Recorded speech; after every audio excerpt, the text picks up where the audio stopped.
wabarakatuh. Perkenalkan, kami dari kelompok 3 yang beranggotakan. Yang pertama ada Asril Trisna Muldani dengan NIM 1917202001. Yang kedua ada Muhammad Andri dengan NIM 1917202002. Yang ketiga ada Zahra Dia Adyani dengan NIM 1917202026. Dan yang keempat, Indana Zulfalila 1917202036. Ya, selanjutnya saya akan menjelaskan harta dalam Islam. Harta dalam Islam dapat dimaknai sebagai barang atau uang yang menjadi kekayaan bagi seseorang. Harta atau al-amal berasal dari kata mala ya'milu mailan yang memiliki arti condong atau cenderung, atau mengarah karena secara tabiat ingin memilikinya, karena harta merupakan sesuatu yang layak untuk dimiliki oleh siapapun dan dapat dimanfaatkan atau dapat disimpan atau dikuasai dan bersifat nyata. Konsep harta dalam Islam sendiri adalah kepemilikan harta, mencoba mengintegrasikan antara kepemilikan sosial properti dan pribadi properti, atau kepemilikan pribadi yang seimbang. Islam tidak menghendaki disparitas yang terlalu jauh dalam kepemilikan harta seseorang dan lainnya. Kepemilikan harta sesungguhnya milik Allah Subhanahu wa Ta'ala, karena kita hanya memiliki harta sementara yang bersifat parsial dan temporer. Banyak konsep harta yang Allah tawarkan pada kita seperti zakat dan berkurban. Kita harus sadar bahwa rukun Islam itu hampir semuanya memerlukan sarana harta.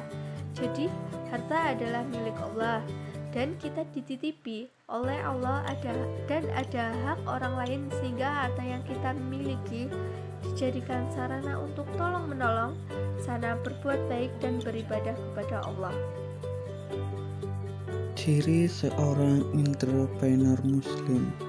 Kewirausahaan adalah kesatuan terpadu dari semangat, nilai-nilai, dan prinsip serta sikap kuat, seni, dan tindakan nyata yang sangat perlu, tepat dan unggul dalam menangani dan mengembangkan perusahaan atau kegiatan lain yang mengarah pada pelayanan terbaik kepada langganan dan pihak-pihak lain yang berkepentingan, termasuk masyarakat, bangsa, dan negara.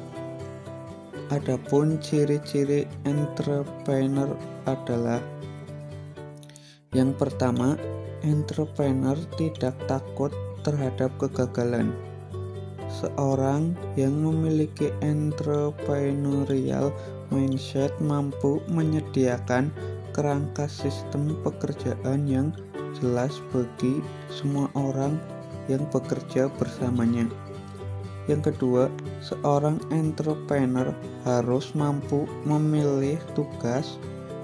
Yang ketiga, seorang entrepreneur harus memiliki calculated risk taking mindset.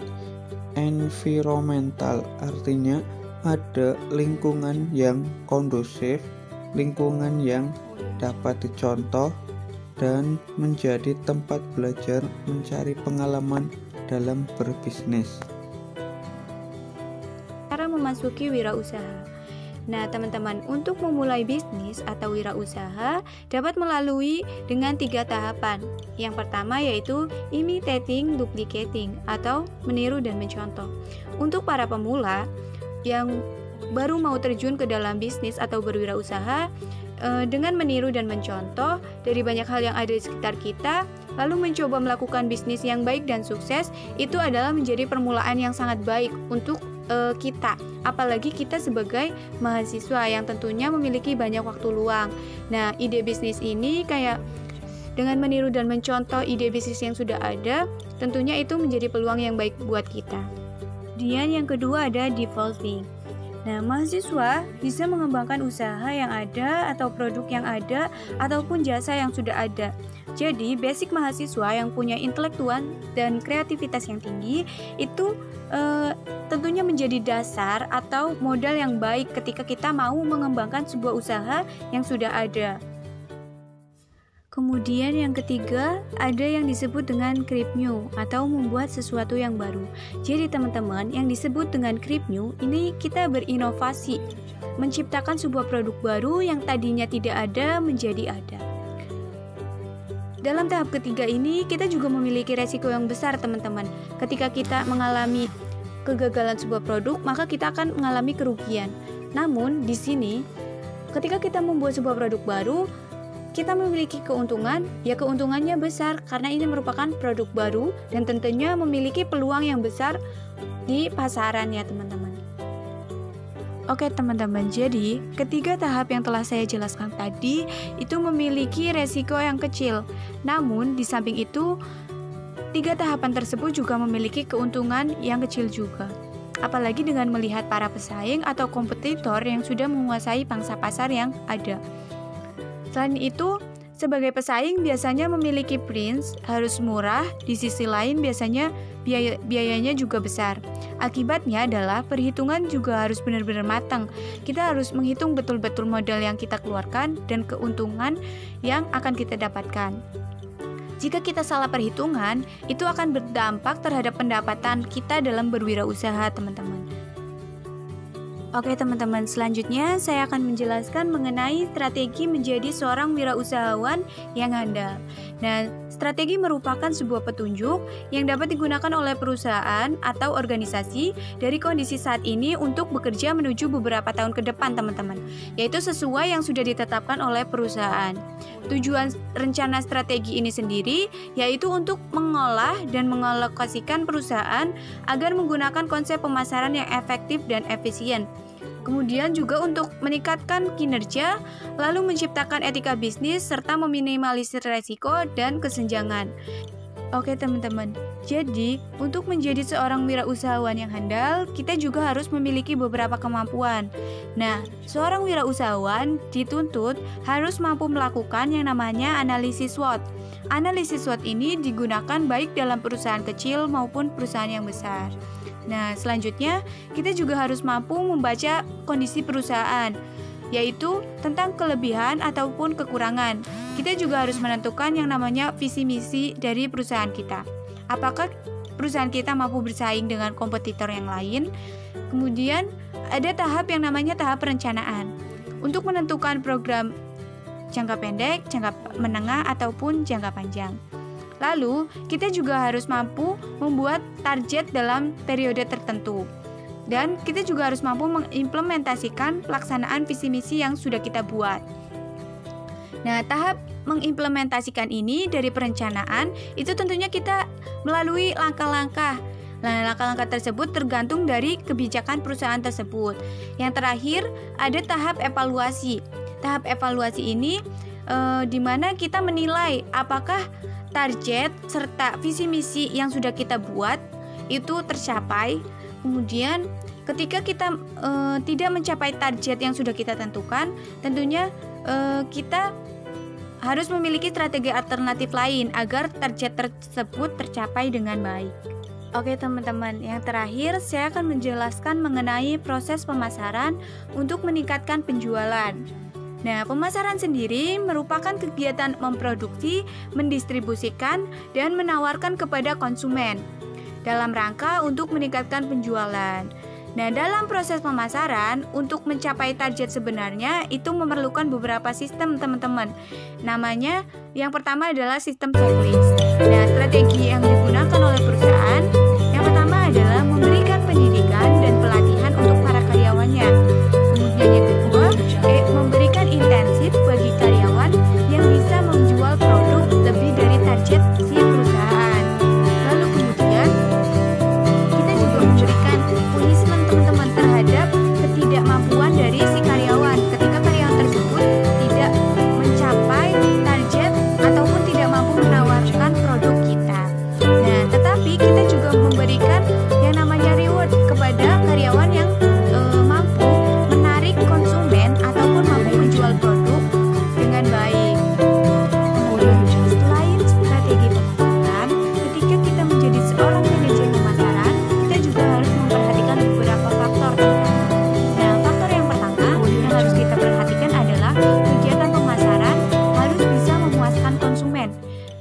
konsumen harus puas terhadap produk yang kita pasarkan, teman-teman.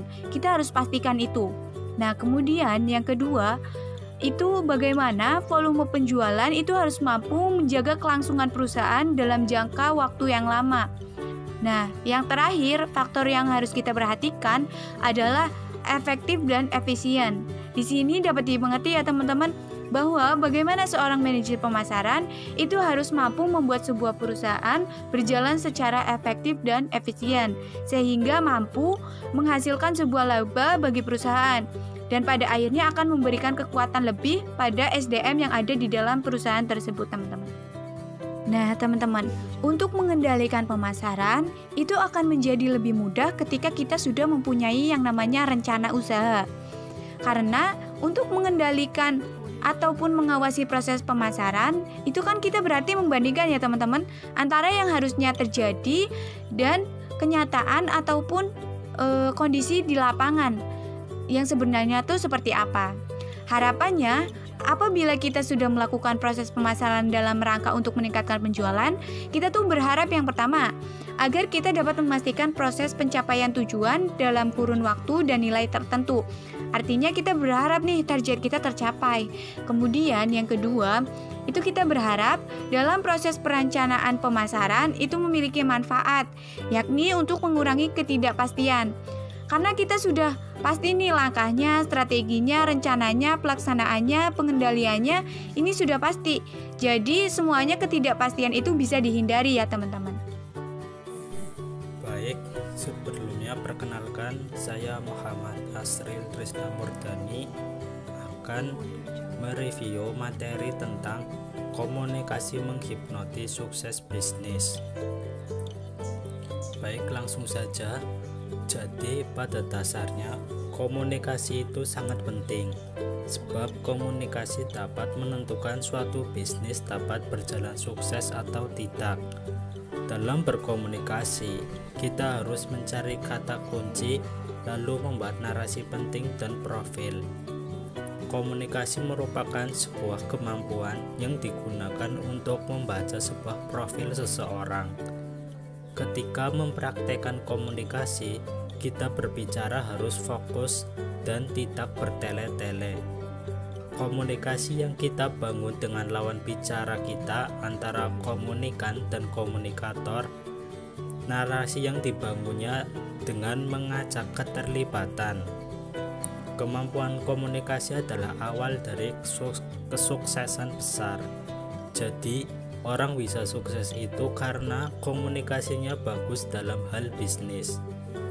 Jadi kalau ingin sukses, yang terpenting adalah bagaimana praktek komunikasi terhadap audien atau lawan bicara. Komunikasi untuk berguna menjual sebuah gagasan, kemudian bisa membangun gagasan. Ketika mempraktekkan komunikasi tidak boleh menjadi orang lain dan tetap menjadi diri kita sendiri. Kita harus tetap menjadi diri kita sendiri, tetapi mata kita harus tertuju kepada lawan bicara. Karena dalam praktek komunikasi harus membaca gestur tubuh lawan kita. Bagaimana melakukan komunikasi yang bisa diterima oleh audiens? Caranya adalah dengan menyesuaikan dengan lingkungan kemampuan, menyesuaikan dengan waktu dan kesuksesan berkomunikasi. Islam melihat komunikasi dalam prakteknya itu indah, asik, dan komunikatif selama komunikasi itu dibangun atas nama kebahagiaan dan tidak dibarengi dengan unsur kebohongan, maka itu bernilai ibadah. Komunikasi bisa menghipnotis orang, komunikasi bisa merubah perilaku orang, dan komunikasi bisa merubah sikap orang. Komunikasi juga bisa merubah karakter orang. Makanya Islam mengarahkan bagaimana komunikasi itu bisa merubah rahmat menjadi berkah.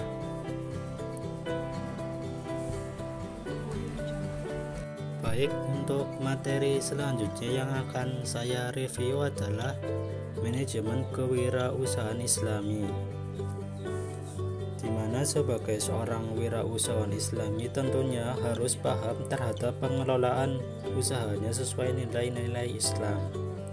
Kewirausahaan Islami muncul ketika nilai-nilai Islam telah tertanam dalam suatu kegiatan usaha, sehingga usaha tersebut bertujuan untuk memberikan manfaat kepada orang lain sekaligus dalam usaha untuk beribadah kepada Allah.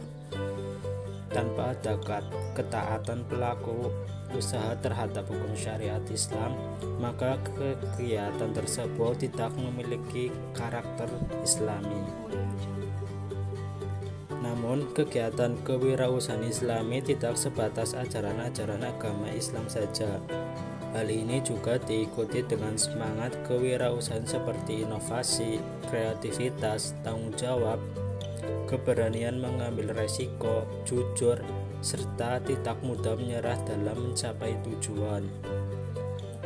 Dalam kewirausahaan terdapat dua perilaku, yakni hablum minallah dan hablum minannas. Hablum minallah dapat diimplementasikan melalui beberapa cara atau bentuk.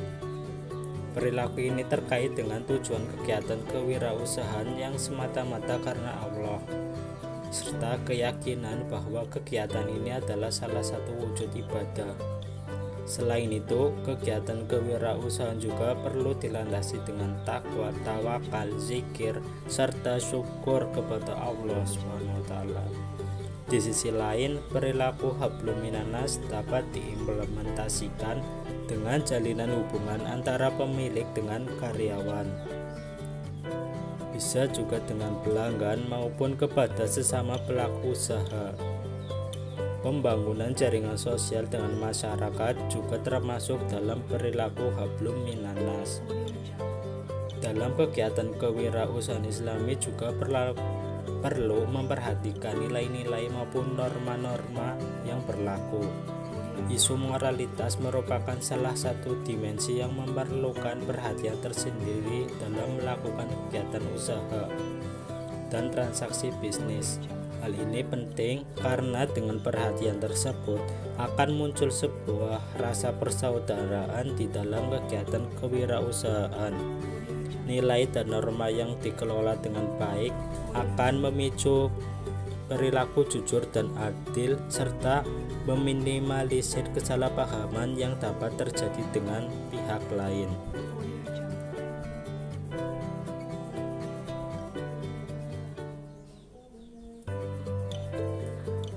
Sekian presentasi atau review dari saya. Mohon maaf jika banyak kekurangan. Terima kasih.